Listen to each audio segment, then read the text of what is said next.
Juan Ignacio Crespo, muy buenos días. ¿Qué tal? Buenos días.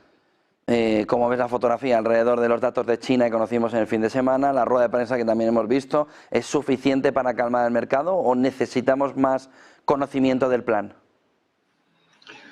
Bueno, la rueda de prensa que dio en el fin de semana el ministro de Economía chino decepcionó al mercado, se ha visto esta mañana, aunque finalmente el índice SESEC y el CSI 300 han terminado con subidas, pero la reacción fue muy tibia y ha habido sus altibajos, ¿no? Hong Kong ha caído un poco, pero a primera hora de la mañana caía prácticamente un 2%.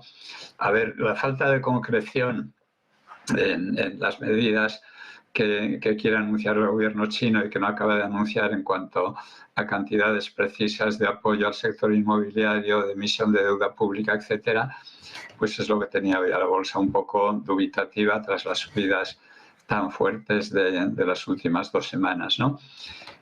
Por otra parte, pues es evidente que el modelo chino ha llegado un poco a su final, el modelo chino de crecimiento, y salvo milagro, pues van a tener que hacer cambios muy importantes.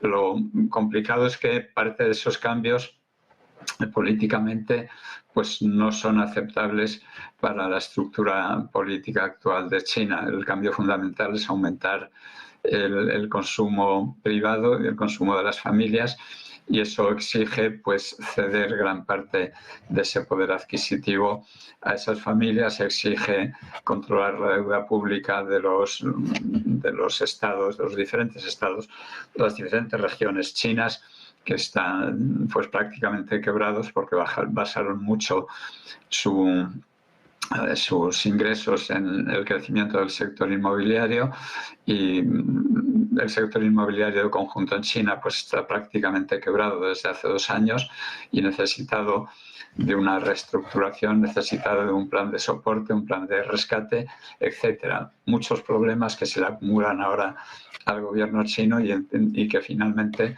están produciendo un ralentizamiento económico y la dificultad de cumplir los objetivos de este año de crecimiento. Hay plan en China, no está tan claro que haya un plan en Europa, aunque tenemos el plan Draghi. ¿Cree que, como dice Enrico Letta en una entrevista esta mañana en El País, que Europa se pone rápido a ello, o dice Enrico Letta, que va a quedar Europa como una colonia de China o de Estados Unidos? ¿Cree que si no llega rápido un plan, la situación económica de Europa va a ser de estar supeditada a China o a Estados Unidos en un futuro? Bueno, tal y como van las cosas, aunque ese es un pronóstico excesivamente catastrofista y extremista, pero sí es bueno que alguien lo haga, porque en realidad Europa está sin rumbo, ¿no? Tomó su rumbo con el comienzo, la implantación del euro. Se reajustó o se redireccionó bien gracias a Draghi en el Banco Central Europeo, pero desde entonces todo lo que proviene de Europa, todo lo que proviene de Bruselas es burocracia, leyes y más leyes, y pocas facilidades para hacer lo que hacen en China o hacen en Estados Unidos, que es poner al sector privado incentivos para crecer, incentivos para que nazcan empresas innovadoras, o que si nacen pues no se vayan de Europa por el ambiente legislativo un poco hostil o bastante hostil que terminan teniendo siempre en Europa. Pero como no tiene remedio a corto plazo, y como el plan de Draghi, a pesar de la credibilidad que tiene Draghi, pues es casi un viva Cartagena, porque Europa no está siendo capaz de absorber los 750.000 millones de euros del plan de recuperación y resiliencia, y dedicarlos a inversiones productivas, a pesar de que iban a ser a lo largo de varios años, como para creer que puede absorber de forma productiva 1 billón de euros al año, que es lo que proponía Draghi para una serie sucesiva de años. Entonces, la solución está complicada, pero bueno, la crisis que hay en China en estos momentos hará que ese proceso de sumisión a China se retrase, y hará por lo tanto que Europa tenga algo más de margen y de capacidad de reacción. Y en cuanto a Estados Unidos, pues es claro que tecnológicamente sigue siendo el líder mundial y lo va a seguir siendo, a pesar de que China intenta pisarle los talones. ¿También más allá de 2035, Juan Ignacio? A ver, el de 2035, ¿qué referencia es?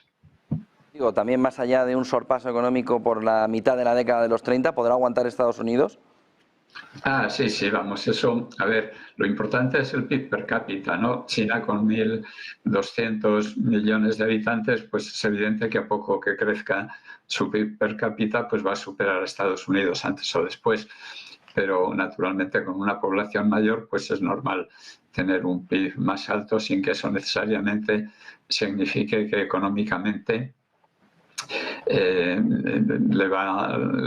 va a tomar la delantera en los aspectos en los que Estados Unidos la tiene ahora, porque es fundamental que el PIB per cápita en China crezca. Es lo mismo que estaba diciendo antes, con otras palabras, que aumente el consumo privado y que, por lo tanto, en vez de un modelo basado en la inversión y sobre todo inversión improductiva, como ha sido a lo largo de muchos de los últimos años, pues se exige cambiarlo radicalmente. O sea, China se ha encontrado ya como en un callejón sin salida, porque ha seguido hasta ahora el mismo modelo que ha seguido todo el mundo para salir del subdesarrollo. Es el mismo que siguió España, es el mismo que ha seguido prácticamente todo el mundo y que es imitación del que los líderes del desarrollo siguieron previamente, ¿no?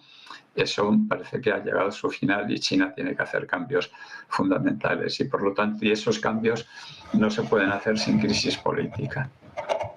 Solo una cuestión más. ¿Te preocupa, Juan Ignacio, la situación de Oriente Medio, lo que pueda pasar con el petróleo cuando finalmente ataque Israel a Irán y si hay consecuencias en el entorno petrolífero? Pues hace un año que en las entrevistas justo después del ataque de Hamas a Israel me hicieron, yo comentaba ante la expectativa y el temor de una guerra generalizada, comenté que no iba a haber guerra generalizada, por ahora eso se ha cumplido, que el precio del petróleo apenas iba a haber influido por esa situación y que a ninguno de los países de la zona le interesa meterse en guerras porque tienen sus propios problemas. Ni siquiera a Irán le interesa meterse en una guerra directa y la relación que está teniendo hasta ahora es casi para cubrir el expediente. O sea, Irán se está comprometiendo, financiando y dando apoyo a las guerrillas tipo Hezbollah o Hamas, ¿no? Pero no con una implicación directa, porque todavía por Irán caminan, bueno, se ven pues los restos de la guerra con Irak, con lisiados de todo tipo. No está Irán en condiciones de una guerra abierta y ninguno de los otros países de la zona la quiere tampoco. De ahí que yo crea que simplemente vamos a asistir a episodios parecidos a los que hemos vivido últimamente, pero no más. Bueno, no se puede descartar 100% que eso pueda ocurrir, pero la probabilidad la veo muy, muy pequeña. Muchísimas gracias, Juan Ignacio Crespo. Buen día, buena semana, buen negocio, Juan Ignacio. Igualmente, gracias.